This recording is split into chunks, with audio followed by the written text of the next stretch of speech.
And so the issue is not so much the blindness of others, even though there's as much blindness among others as there is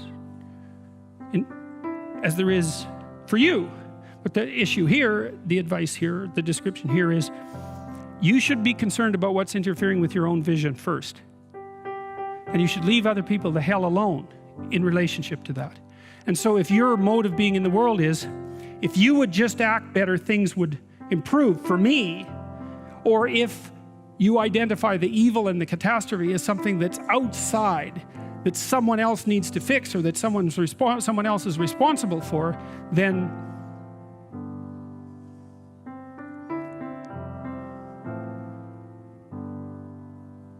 you're not going to fix that. And you're going to remain blind to the things that you're doing and not doing that make things not go well.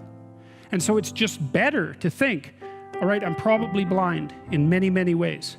And maybe there are some ways that I could rectify that, because it's highly probable that you're blind in all sorts of ways. I mean, in fact, it's virtually certain. And so it's just more useful to think, how is it that I'm wrong in this situation? I'll tell you something that I learned to do when I was arguing with my wife, which happened quite frequently, because when you actually communicate with people, you find out that there's many things that you don't agree on. And that's because you're actually different creatures.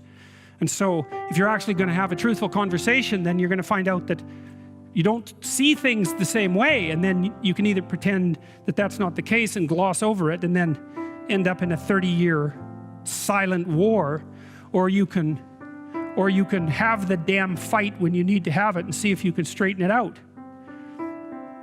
So now and then we'd get in a situation where we were at loggerheads, we couldn't move. And, you know, it would spiral up into hate speech, let's say.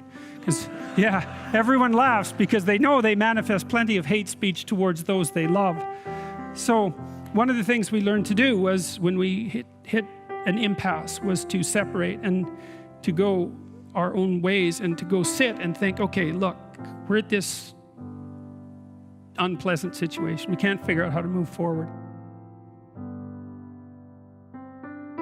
And so I would sit and think and ask myself a question, which was, is there anything I did in the last 6 months that increased the probability that this impasse would manifest itself?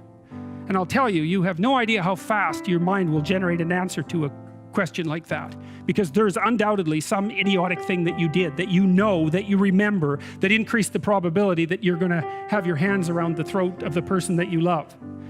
And then you can go tell them that, and then you can have a conversation, especially if they do the same thing.